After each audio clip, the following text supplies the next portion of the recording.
Bora Bora was voted the most beautiful island in the world.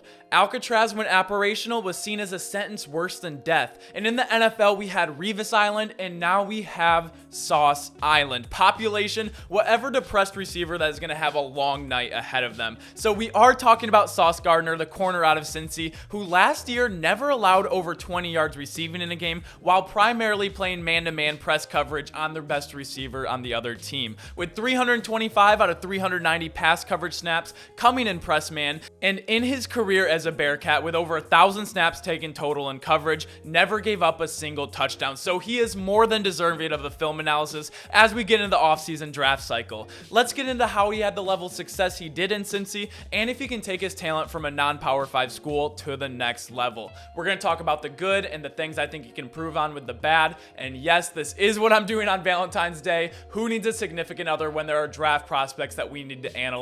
Without any further ado, let's get into the film. Playing press man, especially on the outside, there are certain things that you need to do really well, and Sauce Gardner, especially in his last year, did all of them very well. Being 6'3", this is the first thing we're going to look at because he has very long arms, and on his jams, he's going to win most of the time with getting contact on the wide receiver. And when you are on an island, you're all by yourself, but you have a defender that isn't on the field, and that's called the boundary. And he's able to shove off this jam, shove the receiver into the boundary, so it's like he has another defender on him. And also not biting for the double move, staying right on the receiver. The receiver wants to get 5 to 6 yards away from the sideline to help his quarterback get a better ball on it, but he's able to stay right on top of them, making this a near impossible throw and having the height advantage, so the quarterback's going to have to put it in the perfect spot. So watching this full speed, this is the perfect example of a bump and run, not biting on the double move, getting contact first, and winning the one-on-one matchup on the outside.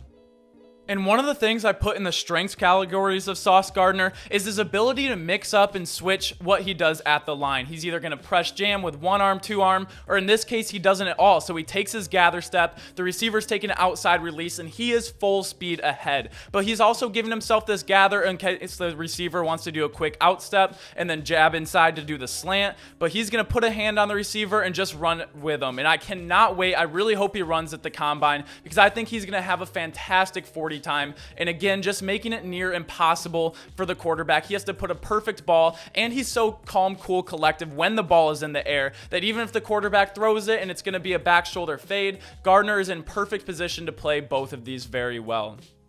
And when we talk about the back shoulder throw on the sideline, we say this is one of the most unstoppable plays in football. When you have a guy like Aaron Rodgers and Devontae Adams, it's near impossible to guard. Look at Sauce Gardner at the top of your screen right now. This is how he plays it. And he's going to have beautiful position, getting hands on the receiver within 5 yards. And the quarterback is going to try and throw this back shoulder. But what Sauce does is he's ahead of him, but he's going to stay right on the hip of the receiver. He sees the receiver's eyes turn. He's going to turn with him because he knows he has position on the upfield shoulder. So he's going to be able to play this back shoulder fade and not only break it up, but actually come away with an interception on this play. So we took one of the most unstoppable plays in football if executed perfectly. The quarterback actually throws a really nice ball on this, but with his technique, with his length, he's able to actually come away with an interception on this. And now we're going to look to the bottom of your screen, and this is another thing I had in the pros category. His hips are so fluid, especially on double moves. When you're going to be on an island, double moves are going to be killer. Gets a really good press, funnels them to the inside, and then the receiver is going to change directions, go back to the outside release. But look at his hips on this. Being 6'3", 200 pounds, you're thinking he's going to have a really high pad level, but he's able to flip his hips and stay right along with the receiver, just following him so perfectly. And when the ball's in the air, there's almost no one better in the draft than him. And so watching this full speed, just how he's able to move his hips, stay with the defender, especially on a double move, and play the ball in the air perfectly. So we saw his technique when he's man-to-man on an island when the receiver does an outbreaking route to the boundary, but obviously when you're a corner on an island, a huge way you're going to get exposed is when the receiver comes all the way across the field because you're going to have to handle them. The first thing I don't love about this is how easily he gives the inside away to this Notre Dame receiver, but he's going to be able to stay on his hips, keep contact, stay all the way across with him, kind of gets a natural pick from the ref right there, but as soon as the receiver's eyes, he's looking at the receiver's eyes right now, and as soon as they get big, he knows the ball's coming. He's going to get his head around, be in front of the receiver, hip to hip with him all the way across the field and get a hand on it. It probably should have been a pick, but we're going to watch. He's on the right of your screen right here. Does give away the inside pretty easily, but with his technique and with his speed and ability, he's able to follow him all the way across the field. And this is a non-Power 5 team playing against Notre Dame, so we get to see him against the best competition in the world, and plays it absolutely perfectly. And now we're looking to the top of our screen, and again, he's not really inside leverage, but I'd like to see him more, especially if he's going to be on an island, because the weakness of this is going to be the whole interior of the field, and he's going to mix up his releases. He's not going to get a jam right on the line, but he does let the receiver immediately get the inside leverage, which I don't absolutely love, but he's able to have his speed, be able to stay right on the receiver's hip and play this slant route absolutely perfectly. If we watch this full speed, the quarterback actually puts a really good ball on him, but Sauce Gardner is able to get a hand in there and make a great play, being hip to hip with the receiver the entire time.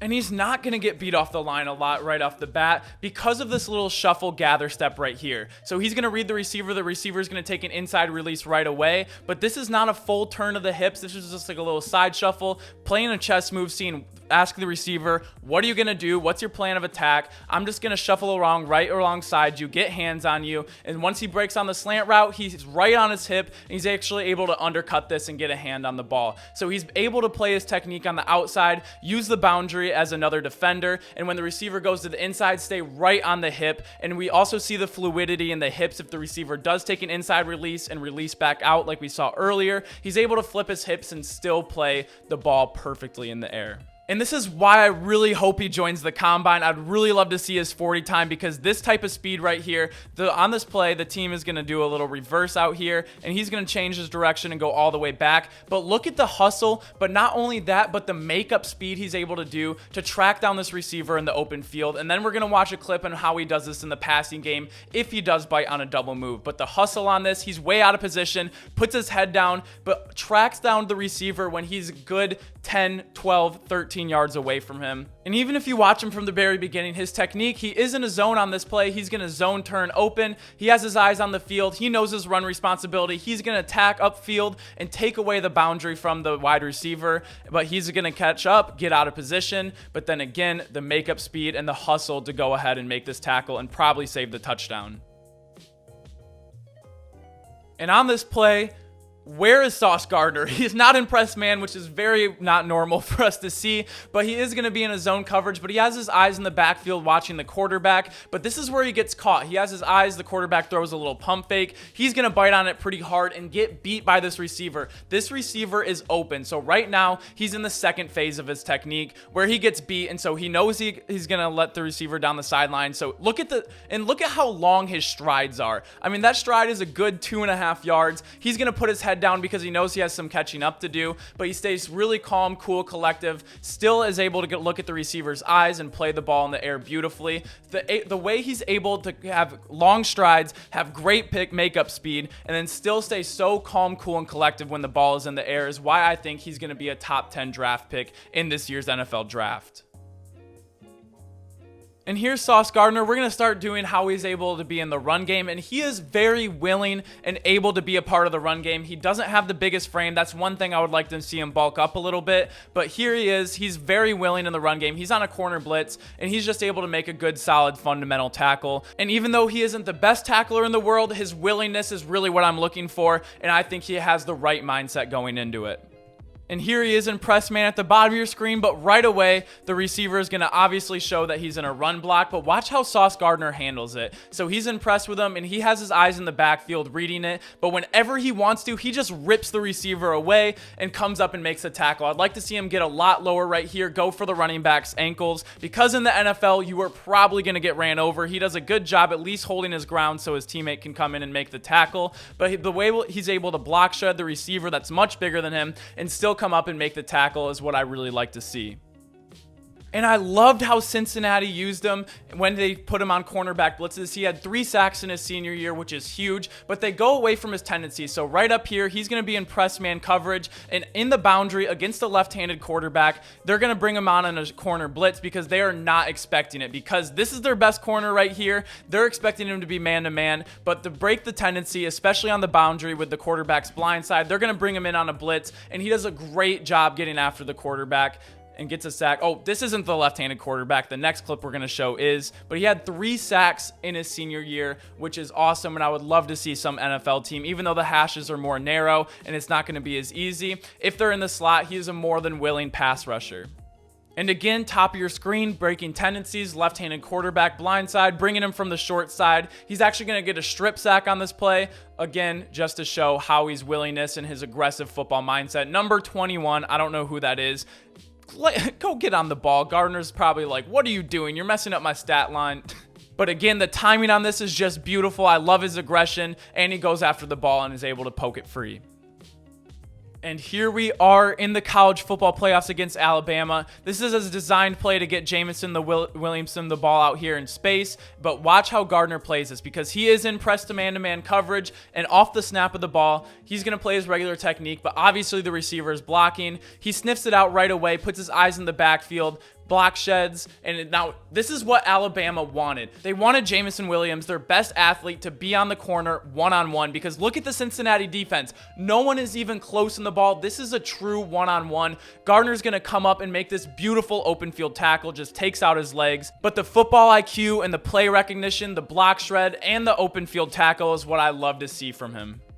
So to wrap things up, I want to give his NFL player comparison. I want to say where I think he should go in the draft and go over his strengths and weaknesses one more time. His strengths, I love how he changes up his jams and puts hands on the receiver, especially pushing them out to the boundary. He is calm, cool, collective when the ball is in the air and plays it really well and uses his length, and he's not going to get mossed in the red zone. Having a 6'3" corner in the red zone is huge, because you've seen guys over and over like Julio Jones, Megatron, just go up and catch those fade routes. You're really not going to have an easy time doing that. He is able to play man and zone. He's long and lengthy. He won't get mossed, and he's very fluid in the hips. Now, where I see some of his weaknesses, I would like to see some improvement in technique, especially on the jams, letting the receiver go on this inside so easily. His frame that we talked about earlier, especially in his lower body, I would like to see him get beefed up a little bit, because at the NFL level, there are some very good blocking receivers, and I think he does have a high pad level at times when it comes to the run game and in the pass game, and sometimes he has close calls on penalties.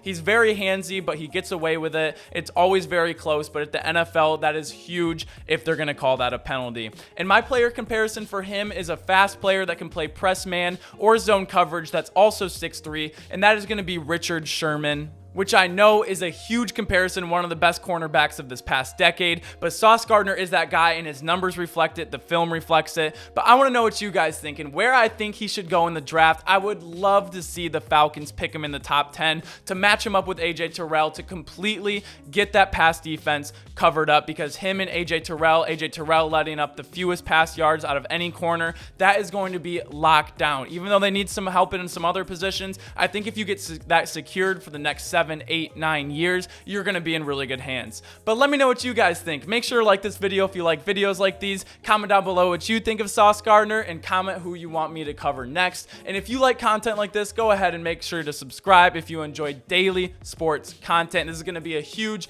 and very busy off season. I would love to see you guys all around. Thank you guys so much for checking out the channel, and I will see you all tomorrow. Peace.